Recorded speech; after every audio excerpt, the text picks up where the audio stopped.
O realizador João Botelho continua apostado em levar a literatura portuguesa ao grande ecrã. Estreia na próxima semana um filme dedicado ao poeta e escritor Alexandre O'Neill, de que hoje lhe falamos. Damos também a conhecer o mais recente disco do músico italiano Mariano Deida sobre Fernando Pessoa. Celebramos os 20 anos do festival Tandy Image. Escutamos as sugestões de Guilherme de Oliveira Martins, mas para já, em destaque, abrimos com o novo livro do escritor cubano Leonardo Padura.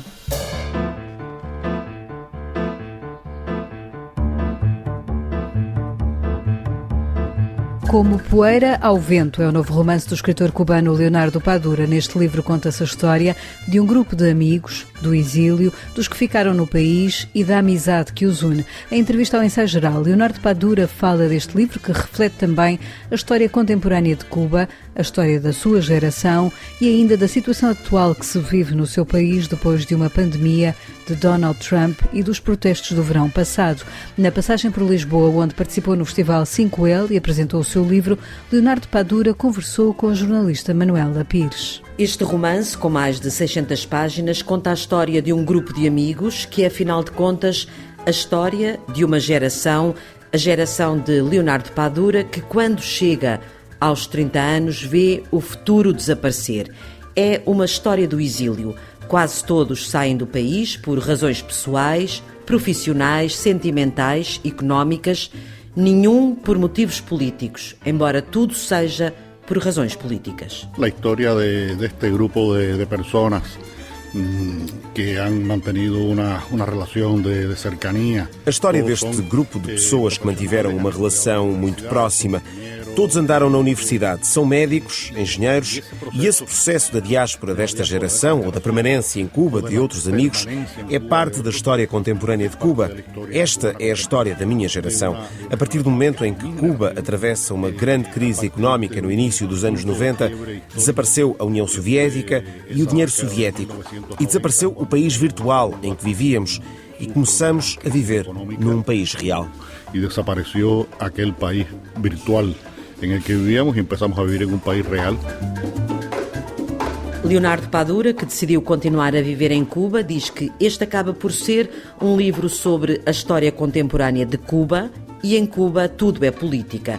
Talvez por isso este seja o seu livro mais polémico. Mas de falarmos sobre a vida cotidiana de Cuba, possivelmente é o meu livro mais polémico. Mas e teve problemas por publicar este livro? Hasta ahora no. El libro acaba de presentarse em uma edição pequena, um pouco alternativa. Até agora não. O livro tem uma edição pequena, uma edição alternativa que foi lançada na Feira do Livro de Havana e como o país convidado era o México, a minha editora mexicana enviou alguns livros para Cuba. Mas desde que foi lançado em Espanha no ano passado que surgiram cópias digitais piratas e muitos leram o livro no telemóvel. E fico muito contente porque, apesar de não terem acesso ao livro em papel, os cubanos procuram formas alternativas de ler os meus livros. E isso é muito gratificante. Para ler esse meu livro. E isso é muito satisfatório em um país como Cuba, onde todavía, afortunadamente, existe uma grande quantidade de leitores. A literatura e a política de mãos dadas neste livro. Leonardo Padura lamenta que cada vez que dá uma entrevista tenha de falar mais da situação do seu país do que dos livros. Até escreveu uma crónica sobre isso. Esta é uma novela que não habla de política e habla muchísimo de política. E toda a minha literatura habla muchísimo de política. É um livro que não fala de política, mas que fala muitíssimo de política. E toda a minha literatura fala muitíssimo sobre política. E penso que os jornalistas desperdiçam a oportunidade de falar com um escritor e fazem sempre as mesmas perguntas, mas eu respondo. Mas, como eu escrevi uma crónica há uns anos, gostava de ser como o Paul Auster, porque lhe perguntavam sempre por três coisas: literatura, cinema e beisebol, que são as três coisas que eu mais gosto no mundo. Mas depois houve uma maldição. Veio um senhor chamado Donald Trump e ele teve de fazer muitas declarações políticas. E ele teve que fazer muitas declarações políticas com respeito a Donald Trump.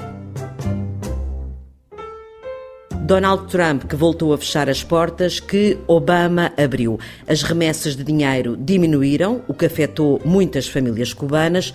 O consulado fechou e, apesar de Joe Biden na Casa Branca, tudo ficou na mesma. E essa política de Trump Biden no la ha cambiado, no la ha variado. Joe Biden não mudou em nada a política de Donald Trump. Esperávamos que houvesse um regresso a uma aproximação iniciada por Obama, mas o mais importante desta história é que esta aproximação assustou o governo cubano porque, desde logo, um setor importante da sociedade começou a destacar-se, começou a fazer negócios e a ganhar dinheiro. E quando és independente economicamente, és politicamente independente. E todo esse projeto de Obama fracassou porque Trump acabou com ele. Fracassou porque Trump lo desmontou. E depois veio a pandemia e em julho do ano passado o povo saiu à rua. Leonardo Padura fala num grito de dor e de desespero. Depois han venido los juicios a esas personas, juicios duríssimos, com condenas altíssimas. Os julgamentos das pessoas que se manifestaram no verão passado foram muito duros, com penas muito grandes. Eu acho que estão a prejudicar muito a imagem do governo cubano, porque foi uma lição dizer a alguém que se sais à rua e atiras uma pedra, podes apanhar 20 anos de prisão. Acabaram com a possibilidade de outras manifestações, mas não resolveram os problemas que é preciso resolver em Cuba, que é o que está na origem dos protestos. Não han resuelto los problemas que hay que resolver en Cuba, que sería el origen de por qué se produjeron esas protestas.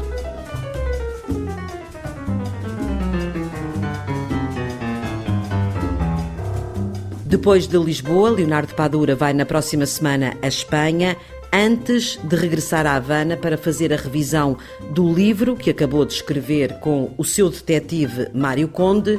É uma história com duas lá dentro. A história deste personagem em 1910. É a história desta personagem em 1910 e uma história com Conde em 2016, precisamente no momento em que Obama visita Cuba. São dois momentos muito loucos da vida cubana, porque parecia que ia acontecer alguma coisa, mas não aconteceu nada.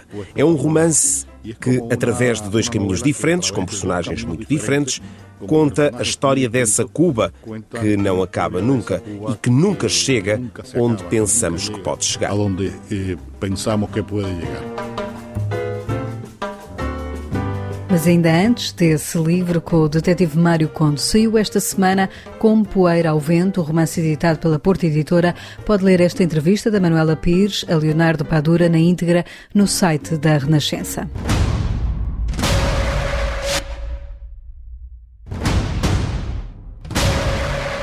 Está de regresso o Festival Tandimage. Começou ontem, vai decorrer até 19 de junho, no ano em que apagam as velas e completam 20 anos de vida. Um balanço positivo, só assim faz sentido continuar.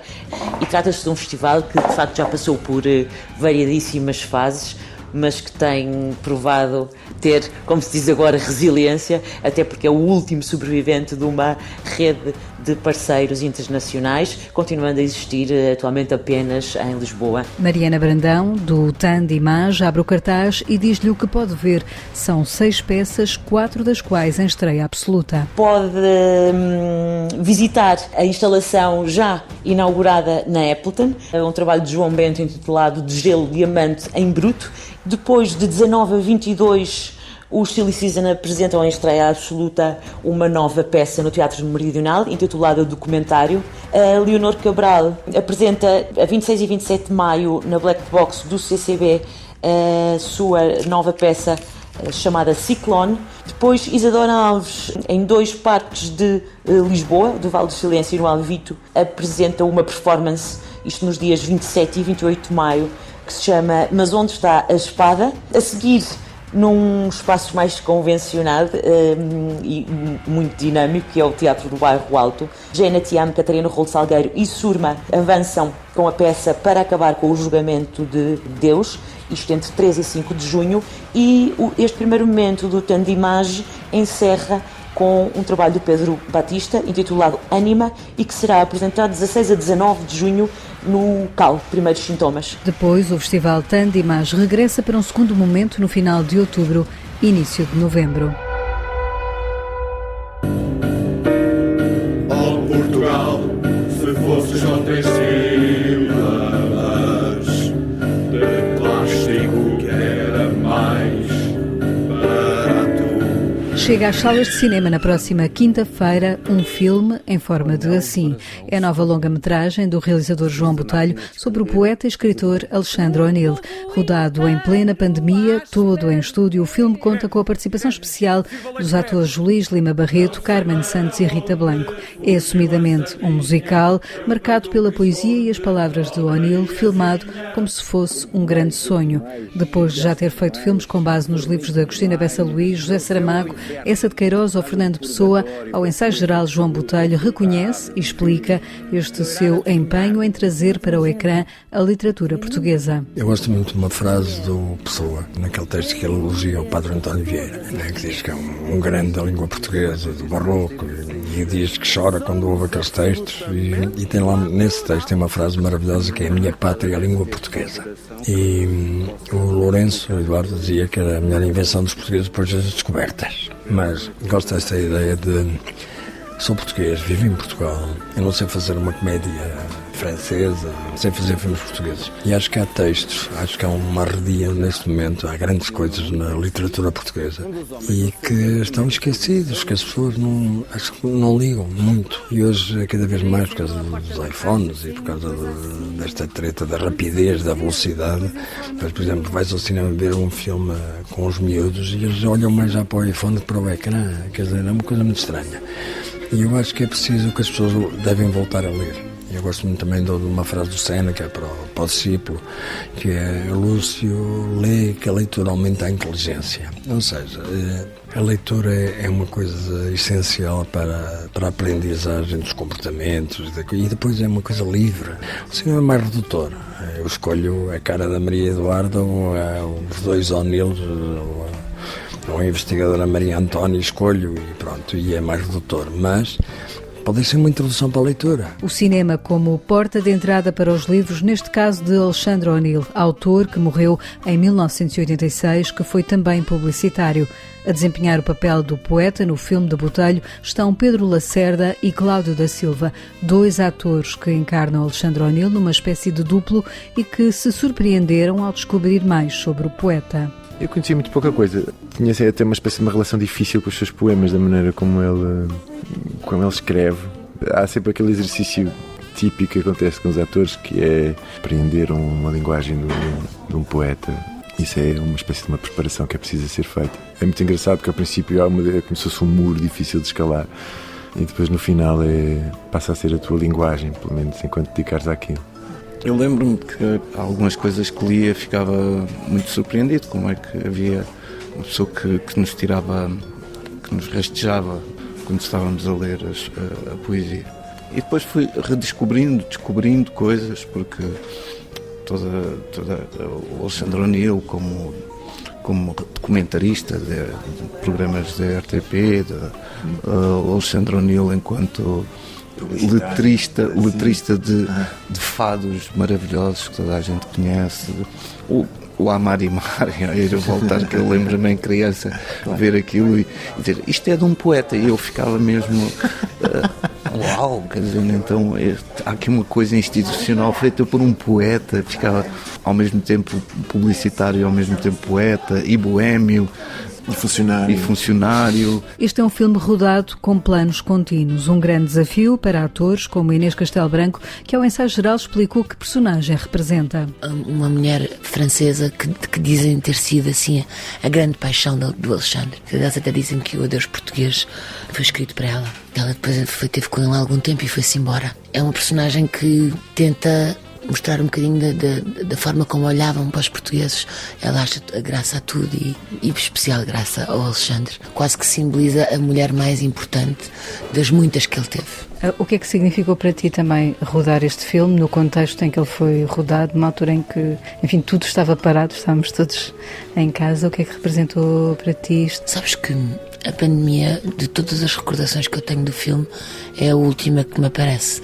Eu fiz este filme de noite, enquanto gravava a novela de dia, portanto com uma carga horária muito grande e com um sorriso nos lábios do princípio ao fim da noite. Foi mesmo uma experiência muito, muito engraçada. Não só trabalhar com o João, que era um sonho que eu já tinha há muito tempo, como fazer um filme em planos contínuos que é uma grande pressão, uma grande maluquice, mas que traz assim uma efervescência a um platô que eu nunca tinha visto, porque se alguém se enganasse tinha de ser tudo feito outra vez. E depois estas palavras deste texto do Alexandre, que é quase tudo dito em poema e que é tão bonito, que é tipo, eu lembro-me às vezes havia planos em que eu não entrava e eu ficava só a ver os meus colegas a dizer Alexandre O'Neill. É mesmo muito bonito. Até acho que para ser uma camada mais jovem, em vez de serem obrigados a conhecer a obra do autor na escola, não é? Pode ser um filme bastante útil e uma grande homenagem da parte do João. E é engraçado que eu até acho que o Alexandre e o João têm muita coisa em comum. E chegaram a conhecer-se, recorda João Botelho. Foi meu vizinho e o O'Neill fez uma coisa que ninguém faz. Eu fui-lhe roubar o Adeus Português para o meu segundo filme, sobre a Guerra Colonial. E eu disse ao Alexandre, isto não é sobre um desenlace amoroso, não é sobre o poema mais bonito de amor da literatura portuguesa. É por causa de uma frase que lá está, que é esta dor portuguesa tão mansa quase vegetal. Que foi epígrafe do Adeus Português sobre o fim da guerra, sobre a Guerra Colonial. Não é sobre a guerra, é sobre o luto da guerra. Tínhamos todos o Salazar e ele disse: faça o que quiser, coisa e deu. Mas fez uma coisa melhor, escreveu um texto no jornal a dizer que me tinha dado, que é uma coisa que normalmente não se faz. A dizer que ele tinha aparecido na Sister, que lhe tinha pedido e não sei o quê, e escreveu a dizer que me tinha dado e que tinha tido um prazer enorme em me dar o texto. Isto ninguém faz. E eu fiquei amigo. Pronto, ainda vi os últimos tempos da vida dele, encontrava na Sister, conversávamos um pouco, mas estava com a Teresa Patrícia Gouveia e não sei o quê. E depois lembro de ir ao funeral dele com a Teresa Patrícia Gouveia. E gostava muito daquela vertigem boémia dele. Ou seja, uma pessoa que comia demais, bebia demais, não como pouco, mas bebo alguma e gosto da noite, como ele. E pronto, é uma ideia de liberdade que me interessa, que está no texto do O'Neill e está na minha modo de viver. As semelhanças entre Botelho e O'Neill, um filme em forma de assim, chega na próxima quinta-feira aos cinemas. No ensaio geral recebemos agora Guilherme de Oliveira Martins, nosso colaborador semanal do Centro Nacional de Cultura, que nos destaca hoje alguns livros e também o filme de João Botelho. O encontro é surpreendente e extraordinário. João Botelho traz-nos de volta Alexandre O'Neill neste filme em forma de assim. O grande poeta, cultor da nossa melhor língua, merece sempre a melhor atenção e a melhor leitura. O poeta cronista encarrega-se da vidinha, sempre sem a levar muito a sério. E o filme está organizado como um sonho, estruturado como um musical e com textos tanto ditos como cantados que nos conduzem a situações inesperadas, caóticas e emocionantes na tentativa de agarrar parte do que o inalcançável Alexandre O'Neill nos deixou. Com o argumento de Maria Antónia Oliveira, seguimos o percurso de alguém que analisou Portugal como ninguém mais fez. Portugal, questão que eu tenho comigo mesmo. O golpe até ao osso, fome sem entretém, perdigueiro marrado e sem narices nem perdizes, rocim engraxado, feira cabisbaixa, meu remorso de todos nós. Alexandre O'Neill brinca com as palavras do modo mais sério do mundo.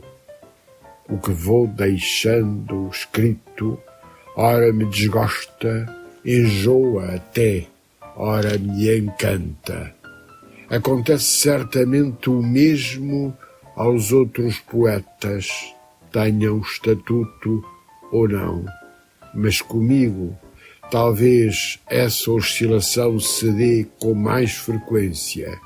É que a invenção atroz a que se chama dia a dia, este nosso dia a dia, espreita de perto tudo o que faço.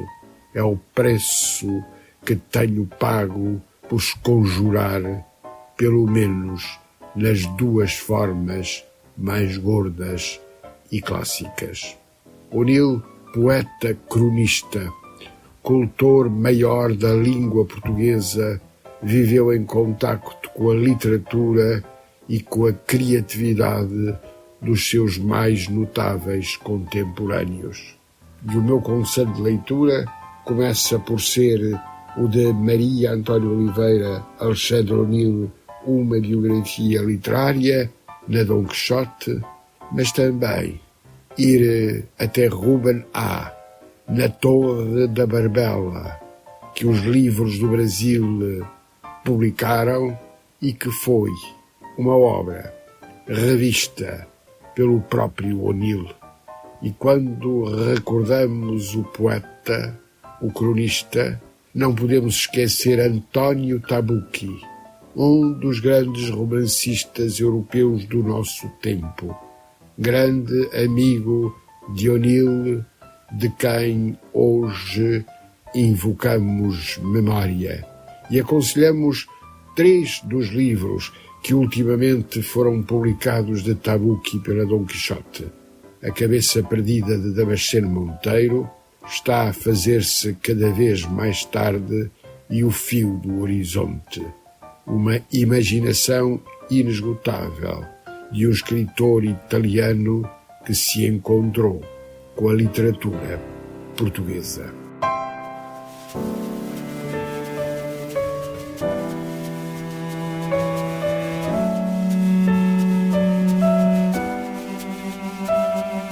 Esta é uma das músicas que conta a história de amor de um músico italiano por Fernando Pessoa.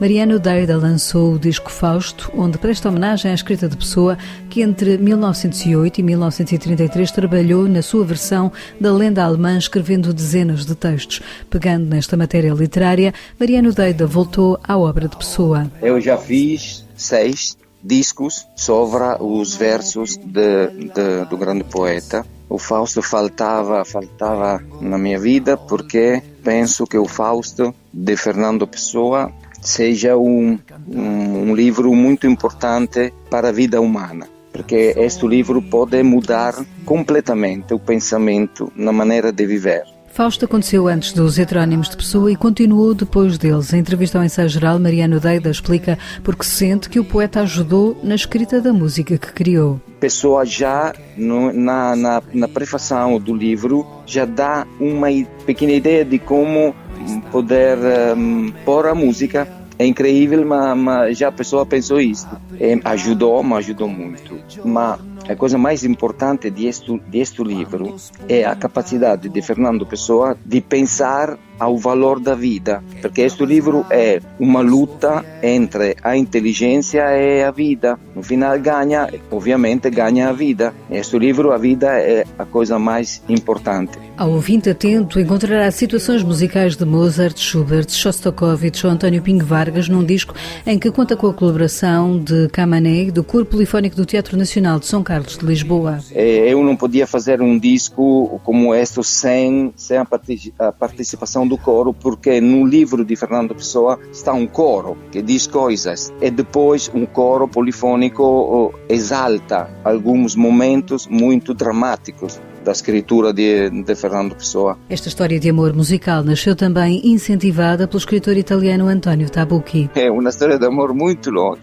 porque eu quando fiz o primeiro disco, 25 anos atrás, era um disco muito clássico, muito camerístico, e encontrei Antonio Tabucchi, que é o tradutor quase toda a obra de Pessoa em italiano, e quando Antonio Tabucchi ouvi a primeira vez o meu primeiro disco, me disse: olha, tu precisa de continuar com este projeto, porque tu podes ajudar também Fernando Pessoa a entrar no gosto da literatura italiana. É com Fausto e a música de Mariano Deida e a poesia de Fernando Pessoa que hoje fechamos o Ensaio Geral, que teve sonorização de José Luís Moreira. Voltamos de hoje a 8 dias. Vamos estar em Matosinhos, no Festival Literatura em Viagem, a conversar com os escritores Federico Lourenço e o prémio Pulitzer Benjamin Moser. Boa noite e bom fim de semana.